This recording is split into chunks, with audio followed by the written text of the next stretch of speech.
Hello friends, આજના ટોપિકમાં આજના video લેક્ચરમાં આપણે શીખવા જઈ રહ્યા છીએ એક્સક્લેમેટરી સેન્ટેન્સ, ઉદ્ગાર વાક્ય. ઘણીવાર આપણને સરપ્રાઈઝ આમ હોય, ઉદ્ગાર નીકળી જાય આપણે. એકદમ ઈઝી છે, કંઈ કરતા કંઈ છે નહીં, એકદમ સરળ છે. પણ યાદ રાખજો, આની જરૂર પડશે. હવે આપણે થોડાક સમયમાં આપણે ઇનડાયરેક્ટ સ્પીચ ઉપર જઈશું, ડાયરેક્ટ ઇનડાયરેક્ટ શીખશું, બરોબર? ત્યારે ઇનડાયરેક્ટ સ્પીચમાં પણ આપણે આની જરૂર પડશે. એટલે આ વિડિયો ખાસ જોજો, એકદમ ઈઝી છે, કંઈ છે નહીં.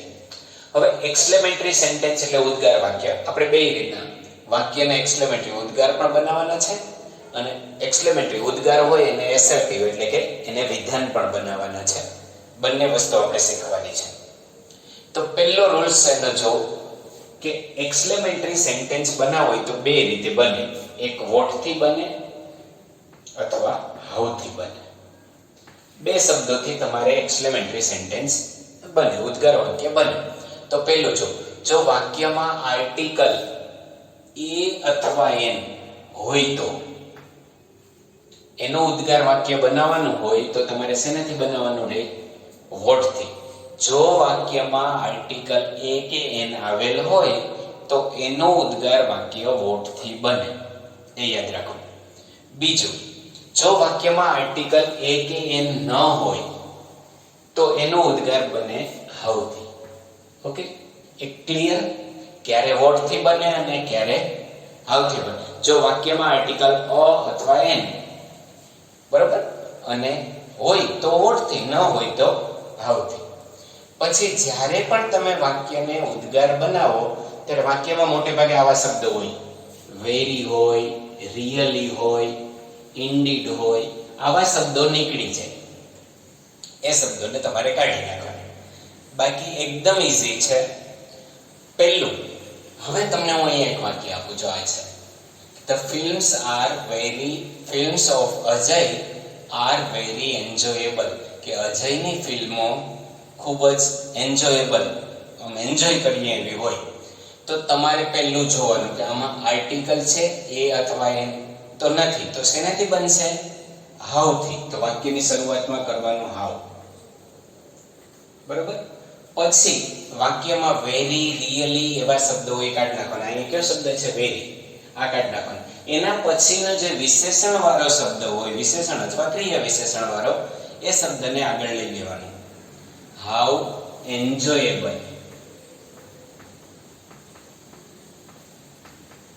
પછી કરતા, the films of Ajay.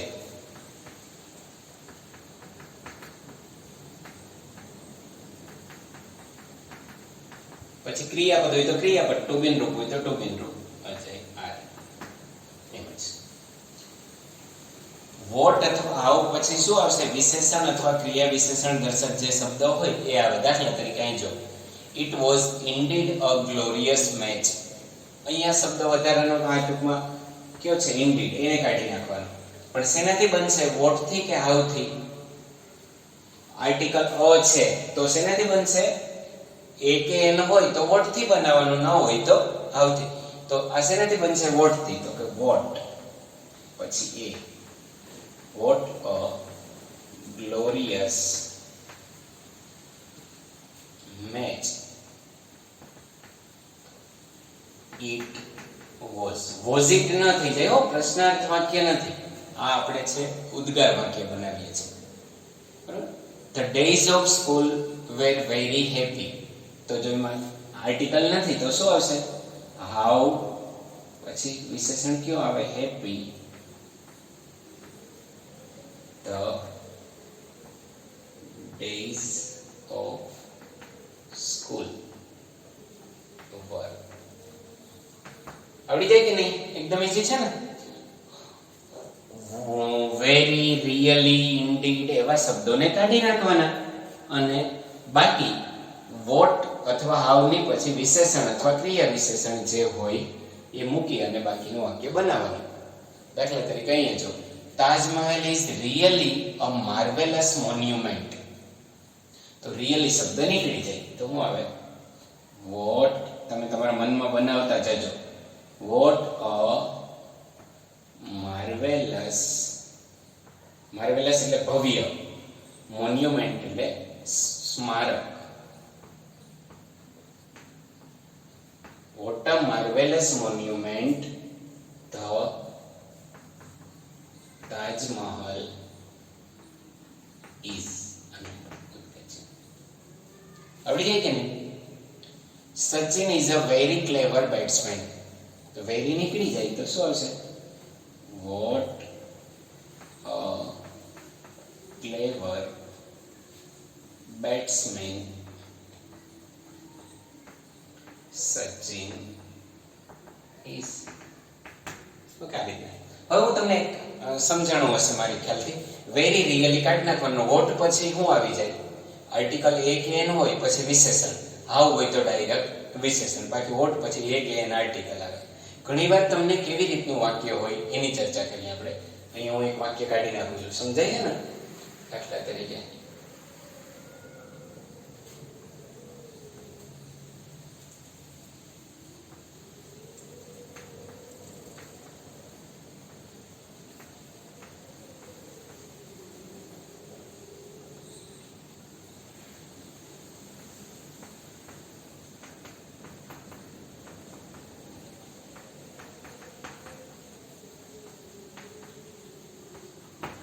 You told me a very interesting story. તો આ આર્ટિકલ આવે છે તો શેનાથી બનશે? વોટ થી ને. તો વોટ એન ઇન્ટરેસ્ટિંગ સ્ટોરી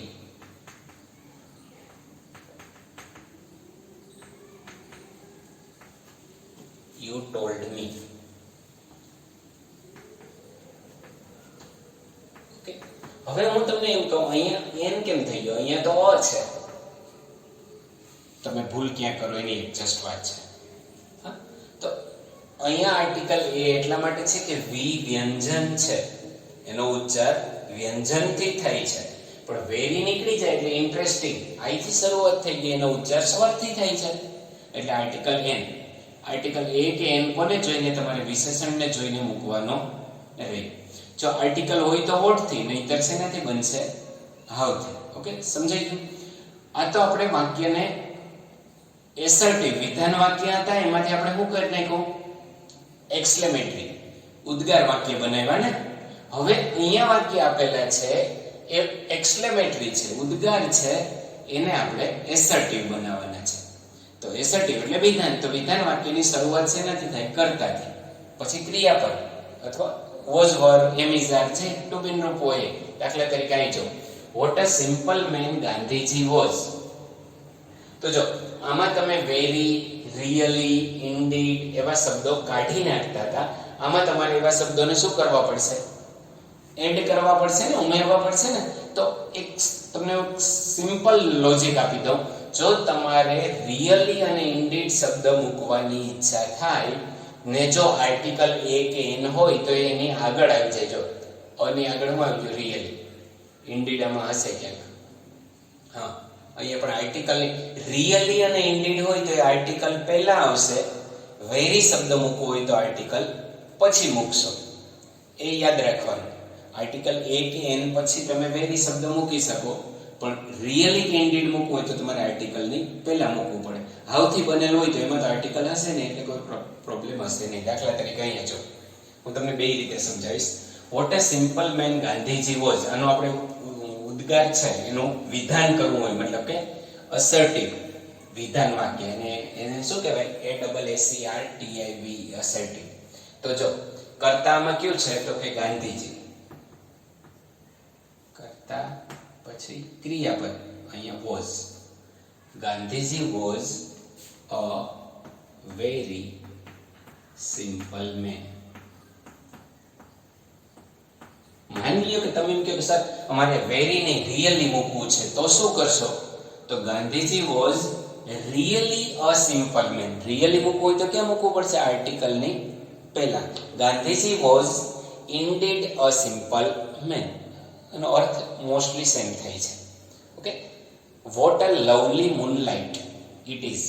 તો માની લો કે એમાં કરતા કોણ છે? તો કે it is really a lovely moonlight. is really a lovely moonlight. હવે really ની જગ્યાએ તમે એમ કહો સર મારે very મૂકવું, તો it is a very lovely moonlight. Okay, what a great sacrifice you gave for truth. કે કેટલું મોટું બલિદાન તમે આપ્યું. You gave, તમે આપ્યું હતું કોના માટે? ટ્રુથ માટે, સત્ય માટે. તો એમાં કરતા કયું છે? તો કે પહેલા you, પછી ક્રિયાપદ gave. You gave really, અહીં આપણે indeed મૂકીએ, ચલો એટલે બધાય આવી જાય.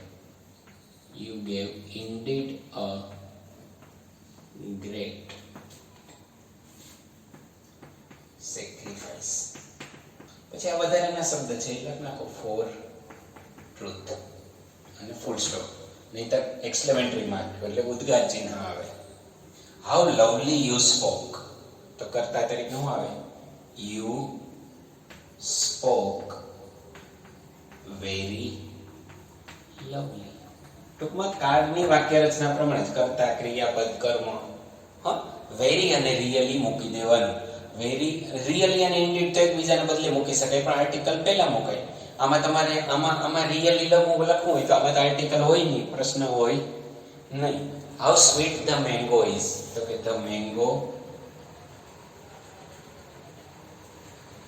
is very sweet. Mango is really sweet. જે પણ લખો એ ટૂંકમાં. જો એક્સક્લેમેટરી કરો તો વેરી કે રિયલી મૂકવાનું, એક્સક્લેમેટરીમાંથી ઓલા એસર્ટિવ વિધાન કરો તો મૂકવાનું, એક્સક્લેમેટરી કરો તો કાઢી નાખવાનું. આર્ટિકલ હોય તો વોટ થી બને, આર્ટિકલ ન હોય તો હાઉ થી બને. વોટ અને હાઉ થી હું માનું ત્યાં સુધી તમને સમજાઈ ગયું હશે, આવડી જશે. પણ અહીંયા તો બોર્ડની લિમિટેશન્સ, બોર્ડમાં મર્યાદા છે કે વધારે લખી શકતા નથી, એટલે હું 5 વાક્ય જ આપું છું. પણ વિડીયો સાથે જે હોમવર્ક હોય એ હોમવર્કના વાક્યો કરજો. પછી બીજી વાત, તમે મોબાઈલમાં સર્ચ પણ કરજો એક્સક્લેમેટરી સેન્ટેન્સ, એટલે ઢગલો આવી જશે, તો પણ તમને વધારે જાણવા મળશે. હવે એમાં નીચે આપણે એક લખેલું છે, જો અપવાદરૂપ વાક્ય. આ તો તમને વોટ ને હાઉથી આવડી ગયું. આને કોઈ નિયમ જ લાગુ નહીં પડે. Teacher and afraid of teaching, અમુદગર કે શિક્ષક થઈને ભણાવવાથી ગભરે. કોઈ ટીચર હોય એમ કે નહીં ભાઈ હું ભણાવવા તો નહીં જાઉં, તો ટીચર શું કામના? એટલે આવી રીતના જ્યારે સેન્ટેન્સ હોય ત્યારે નિયમ નથી લાગુ પડતો. તમને 2 પ્રકારના સેન્ટેન્સ જે મોસ્ટલી યુઝ થાય છે એ હું તમને સમજાવું છું કે આ ઉદ્ગાર વાક્યો છે, અહીંયા 2 છે ને આ 2, એને આપણે વિધાન કરવાના છે. તો જો આવી રીતના હોય, teacher and afraid of, policeman and afraid of, આવો શબ્દ હોય ને ત્યારે શું કરવાનું? અહીંયા તમારે આગળ એમ લખવાનું, ઇટ ઇઝ સરપ્રાઇઝિંગ. શું લખવાનું? આને કોઈ નિયમ નથી, આ ખાલી યાદ રાખવાનું છે. સરપ્રાઇઝિંગ ને માટે તમને બીજો કોઈ શબ્દ યાદ આવે તો પણ લખવાનો. દાખલા તરીકે સરપ્રાઇઝિંગ જેવો બીજો છે એસ્ટોનિશિંગ. એસ્ટોનિશ એટલે પણ નવાઈ લાગવી. It is surprising, it is astonishing. પછી that, it is surprising that a teacher, and ની જગ્યાએ શું મૂકી દેવાનું? is. A teacher is afraid of teaching.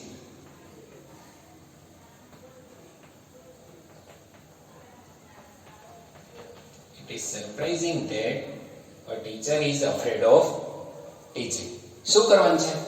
અહીં આગળ હું મૂકી દીધું તમે, ઇટ ઇઝ સરપ્રાઇઝિંગ. સરપ્રાઇઝિંગ ની જગ્યાએ તમે આ શબ્દ પણ મૂકી શકો, એસ્ટોનિશિંગ એવું પણ લખી શકો. પછી ધેટ, પછી એન્ડ ની જગ્યાએ શું મૂકી દીધું? ઇઝ મૂકી દીધું. દાખલા તરીકે જો બીજું વાક્ય આપણે કરીએ એટલે તમને વધારે આઈડિયા આવશે. It is surprising that a policeman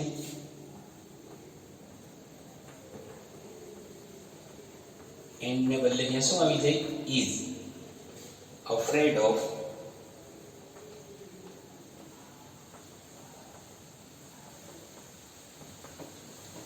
police વાળાથી ને ચોરથી ગભરાય. It is surprising that a policeman is afraid of thieves. તો ત્યાં નહીં હું ત્યાં ચોર છે હું નહીં જાઉં પોલીસ વાળા એવું કહી દો એ યોગ્ય છે? પછી આ હોય આ તો એકદમ ઈઝી છે. ઓ ધેટ છે ત્યાં તમારે શું લખવાનું? આઈ વિશ, મારી ઈચ્છા હતી. ઓ કાઢી નાખવાનું, ત્યાં શું લખ નાખવાનું છે? આઈ વિશ. આઈ વિશ that I could meet you before you had left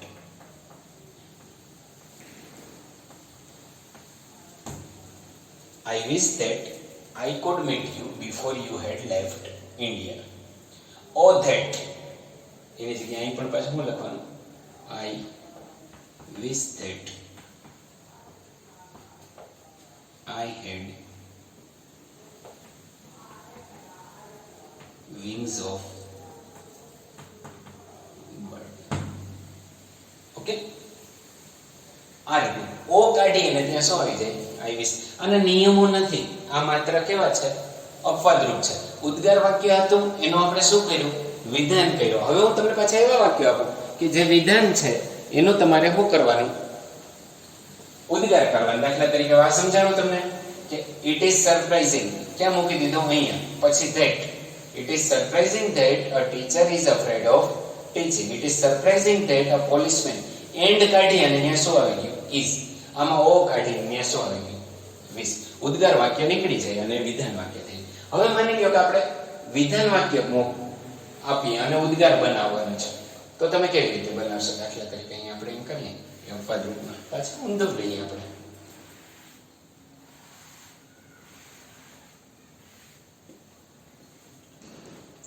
દાખલા તરીકે અહીં હોય અ fireman.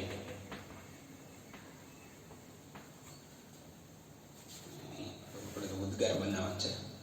It is surprising that a fireman is afraid of fire.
Okay, ચલો અહીંયા જો ઇટ ઇઝ સરપ્રાઇઝિંગ ધેટ કે નવાઈની વાત છે fireman is afraid of fire. Fireman એટલે જે પેલો અગ્નિશામક દળમાં આગ બુઝાવવા વાળા હોય ને એને ફાયરમેન. એમ કે નહીં ત્યાં તો આગ છે ત્યાં હું જઈશ નહીં, તે નવાઈ લાગે ને. તો આને આપણે એક્સપ્લેમેટરી કરવાનું હોય તો આ શું કરી નાખવાનું? કાઢી નાખવાનું. ધેટ પણ નીકળી જાય. શું આવશે? અ fireman and afraid of fire. આપણે જો અગાઉના ઓલામાં શું કર્યું હતું? આવા હતું તો આનું આપણે વિધાન કર્યું હતું. ઇટ ઇઝ સરપ્રાઇઝિંગ મૂક્યું હતું. તમે જોજો, આગળ પાછળ વિડીયો કરીને જોજો, તમને વધારે આઈડિયા છે. સરપ્રાઇઝિંગ ની જગ્યાએ તમે એસ્ટોનિશિંગ એવો શબ્દ પણ તમે ઇટ ઇઝ એસ્ટોનિશિંગ ધેટ કે એક નવાઈની વાત છે કે batsman is afraid of bowler કે બેટ્સમેન થઈને બોલર થી ગભરાય. બેટ્સમેન તો ગમે એવો બોલર આવે ને એમ હોય કે નહીં હો ભાઈ બુમરાહ બોલિંગ કરશે તો હું બેટિંગ નહીં કરું એમ કરીએ તો ચાલે. It's not good. તો આમાં કેવી રીતના આવશે અ બેટ્સમેન એન્ડ ઇઝ ને બદલે શું આવી જાય ઇઝ કાઢ નાખો ત્યાં શું આવી જાય and afraid of bowler. Batsman થઈને બોલર થી ગભરાય ઉદ્ગાર ચિહ્ન બરાબર. અને આઈ વિશ ધેટ હોય તો ત્યાં આઈ વિશ કાઢીને હું લખ નાખવાનું O that the desert. Desert એટલે કે રણ. Desert were my dwelling place. Dwelling એટલે કે રહેવા માટેનું લખી નાખો ત્યાં deserts were my dwelling place. કે એક રણ હોય ને ત્યાં હું રહેતો હોય ને એમ ટૂંકમાં એક કલ્પના બરાબર. અહીંયા પછી છેલ્લે શું આવી જાય ઉદ્ગાર ચિહ્ન. આઈ વિશ ધેટ મારી ઈચ્છા છે કે મારે પણ મોટું હાઉસ જોરદાર રહેવા માટે હોય તો આઈ વિશ ધેટ ની જગ્યાએ O that I had an excellent house.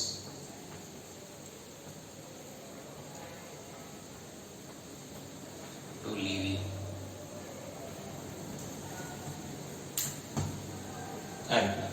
ટૂંકમાં એક્સક્લેમેટરી હોય તો ઉદ્ગાર હોય.